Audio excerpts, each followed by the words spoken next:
Bienvenue dans les enquêtes du Nouveau Détective.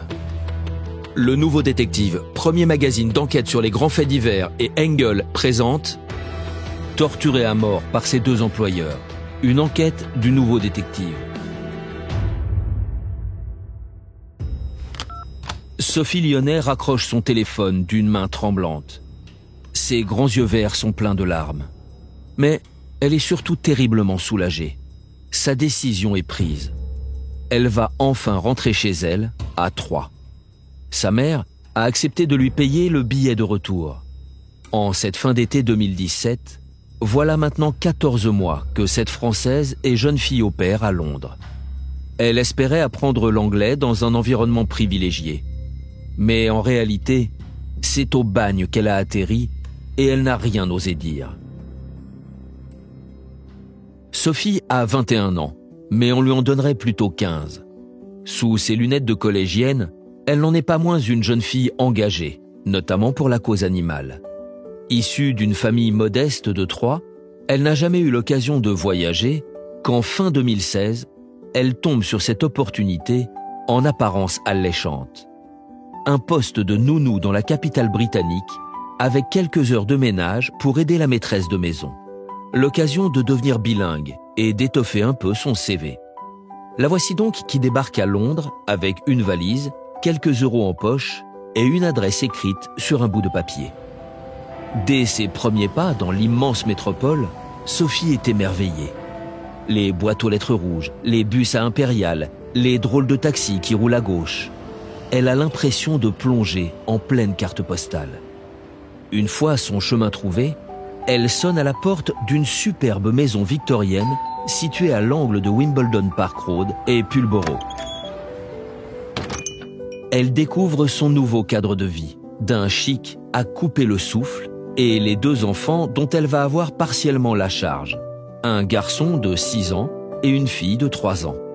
Elle découvre également ses nouveaux employeurs à l'allure résolument bling-bling, Sabrina et Wissem. Sabrina Kouider, une franco-algérienne, a tout de la jet-setteuse. Le sourire étincelant comme dans les magazines People, cette brune sophistiquée de 34 ans évolue dans le milieu du show business et fréquente les célébrités. Elle se dit styliste, créatrice de mode et auteure de chansons. Mais à voir son planning, saturé de loisirs en tout genre, on se demande surtout s'il lui reste du temps pour travailler. Ce qui est sûr en revanche, c'est que du temps, elle n'en a plus pour s'occuper de sa progéniture, comme Sophie va vite le découvrir. Mais la jeune fille, impressionnée, se laisse d'abord émerveiller. À peine arrivée, Sabrina lui offre une robe de soirée, l'emmène dans un shooting photo et lui fait même croiser Johnny Depp. Peut-être, se dit-elle, va-t-elle faire une rencontre décisive qui va lui ouvrir les portes d'une carrière dans le cinéma. Sa désillusion va être cruelle. Car cette introduction n'était qu'un artifice pour la ferrer. Il n'y aura pas d'autre sortie dans le grand monde. Mais à la place, il va y avoir l'enfer.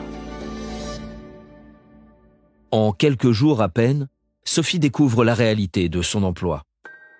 Alors qu'elle croyait simplement apporter une aide, elle se retrouve nounou à plein temps, mais aussi cuisinière et femme de ménage.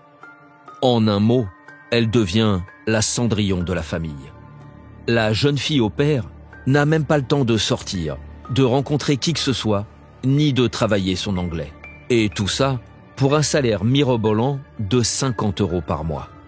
Chaque soir, lorsqu'elle s'écroule sur son lit morte de fatigue, Sophie n'a que ses yeux pour pleurer, et beaucoup d'amertume. Dans le milieu où elle a grandi, on ne roule peut-être pas en berline décapotable, mais on s'occupe de ses enfants, et on ne fait pas trimer les gens pour une paye misérable. Sans compter que dans la superbe maison, l'ambiance est irrespirable. Sabrina et Wissem passent leur temps à s'engueuler avec des hurlements qui s'entendent jusque dans la rue. Et quand ils s'adressent à elle, ils lui parlent systématiquement avec mépris. Mais elle n'a encore rien vu. Les mois passent. Trop honteuse pour parler de son calvaire à quiconque, Sophie s'enfonce dans son malheur. Sabrina Kouider se révèle être une hystérique de premier ordre. Aux insultes succèdent les coups. Mais sans argent, la jeune fille ne peut pas partir. Elle est coincée, prisonnière de ces Thénardier modernes. Pour ne pas inquiéter les siens, elle continue à sourire sur les vidéos Facebook en racontant que tout va bien. Il faudra attendre août 2017 pour que Sophie s'effondre pour de bon. Ce jour-là, elle réalise subitement qu'elle a une vie à vivre. Elle téléphone à sa mère. Ouais, allô, maman? Et à mots couverts, lui avoue qu'elle ne va pas bien. Non, ça va Pas bien du tout et qu'elle veut rentrer. Je veux rentrer à la maison. Sa mère accepte dans l'instant de lui virer 45 € pour son voyage de retour. Sophie achète son billet et commence à compter les heures qui la séparent de son départ. La jeune fille est attendue à Troyes, auprès des siens, le lundi 18 septembre 2017. Hélas, elle n'y arrivera jamais. Mercredi 20 septembre, à l'école Sheringdale, dans le sud-ouest de Londres, c'est l'heure de la sortie des classes. Mais enfants et parents affichent une drôle de tête. L'air du quartier est saturé par une terrible odeur de brûlé, comme un camion de poubelle qui aurait pris feu. On localise vite l'origine de la nuisance. Cela vient d'un jardin. À l'angle des rues Wimbledon Park et Pulborough, un panache noir s'élève entre deux maisons victoriennes. Une fumée épaisse, âcre, dont l'odeur vous prend à la gorge. Un petit voisin se met à crier. « Hé, vous faites un barbecue? On peut venir ?» Ah, mais qu'est-ce que tu fais? C'est sûrement pas un barbecue, ça sent trop mauvais. Le gronde sa mère en le tirant par la manche. Depuis sa fenêtre, un autre voisin voit un homme s'affairer devant un brasier aux flammes incertaines qu'il alimente avec des bûches. Mais qu'essaye-t-il de brûler pour que son feu dégage une telle puanteur? Le voisin n'a pas le temps de pousser ses investigations que déjà une sirène retentit à l'angle de la rue. Quelqu'un a appelé les pompiers. À peine arrivés, les soldats du feu investissent le jardin et demandent à l'homme ce qu'il fricote. L'individu prétend brûler une carcasse de mouton. Mais, en y regardant de plus près, un des secouristes distingue 5 doigts au milieu des braises. Un mouton avec des mains. Le voisinage voit alors converger sur place plusieurs voitures de police. Un agent barre la rue avec de la rubalise.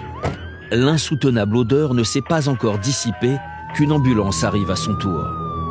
Et c'est en voyant des hommes charger un sac noir sur une civière que les gens commencent à comprendre, horrifiés. Cette odeur nauséabonde, écœurante, c'était celle d'un corps calciné. On l'aura compris, l'homme à la manœuvre, c'était Wissem Medouni.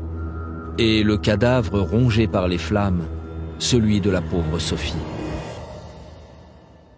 Sabrina Kouider et Oussam Medouni sont aussitôt placés en détention et leurs enfants confiés à un organisme social. Mais que s'est-il passé? Le couple de jet-setters se perd dans des explications confuses. J'ai rien fait, moi! Se lamente Sabrina. J'ai tué personne! Cela reste à voir, car l'enquête révèle bientôt une partie du calvaire enduré par la jeune fille au père. Au cours des semaines écoulées, plusieurs témoins disent avoir observé des traces de griffures sur le cou de la victime. Une amie de Sabrina rapporte avoir vu la jeune nounou se faire frapper pour des motifs futiles. Sabrina semblait y prendre du plaisir, précise-t-elle. En France, les parents de Sophie, anéantis, ne comprennent rien à rien. Ces gens frappaient leur fille. Mais pourquoi? Que lui reprochaient-ils? Si j'avais su, je serais allé la chercher tout de suite. Se morfond son père, inconsolable. Pendant ce temps, Sabrina Kouider et Wissem Medouni continuent de clamer que tout cela n'est qu'un malentendu, évoquant tour à tour un suicide et un homicide involontaire, dont ils se rejettent mutuellement la responsabilité. Il faudra attendre encore 6 mois pour y voir un peu plus clair. Le 23 mars 2018, un enregistrement glaçant résonne dans la salle d'audience du Old Bailey, la haute cour criminelle de Londres. T'es avec eux, c'est ça, hein? Mais putain, me mens pas! Hurle une voix d'homme. Puis, une voix stridente de femme prend le relais. Tu vas nous dire ce que t'as fait, et tout de suite! Mais pas, sale petite pute! Un bruit sourd ponctue cette phrase, suivi des cris d'une jeune fille terrifiée qui sanglote d'une petite voix enfantine. Au secours! Laissez-moi partir! Un autre son claque, une gifle cette fois. À cet instant, le procureur appuie sur le bouton stop. Dans la salle, on entend comme un soupir de soulagement collectif. Personne n'a envie de continuer à écouter cette séance d'interrogatoire à vous glacer le sang. Et certainement pas Sabrina Kouider et Wissem Medouni qui fixent le sol dans leur box. Ces voix dures, impitoyables, ce sont les leurs, extraites des 8 heures d'enregistrement réalisées en douce par Sophie, sans doute pour avoir des preuves de ce qu'elle endurait. Mais la jeune fille n'aura pas eu le temps de les produire devant quiconque de son vivant. Mais quelle est la raison de ce traitement odieux? À force d'interrogatoires et de recoupements, on la connaît désormais et elle est sidérante.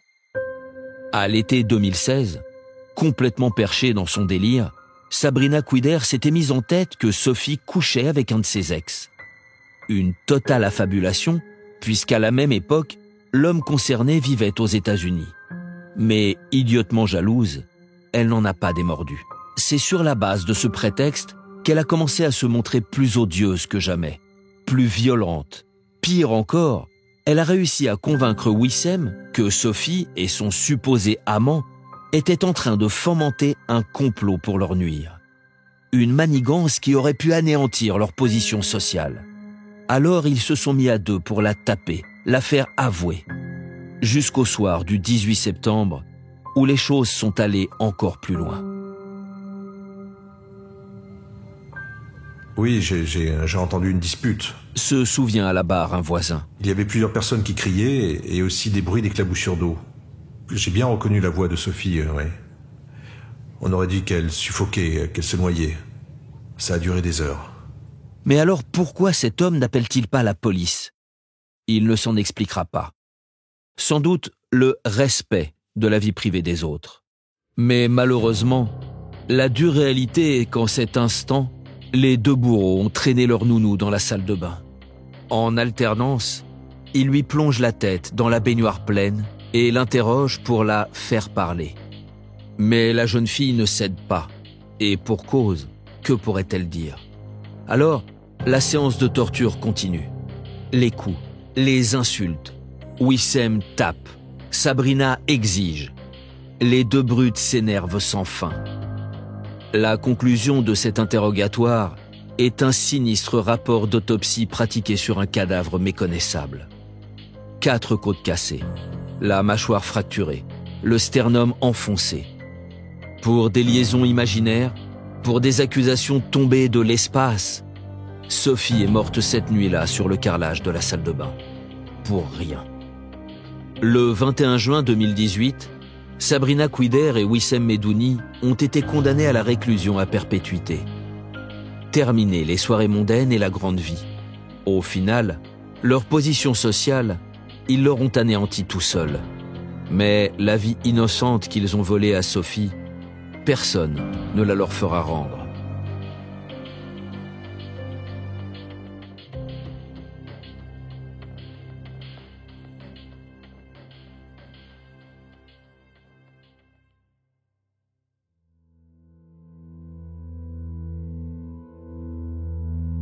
Pour ne rater aucun épisode, abonnez-vous à notre podcast sur votre plateforme d'écoute et retrouvez tous les mercredis nos enquêtes dans le magazine Le Nouveau Détective. Nos podcasts et nos enquêtes sont également disponibles sur lenouveaudétective.com. Si l'affaire n'a pas encore été jugée ou venait à passer en appel, nous rappelons que les protagonistes bénéficient toujours de la présomption d'innocence. Les noms et prénoms de certains personnages sont susceptibles d'avoir été modifiés.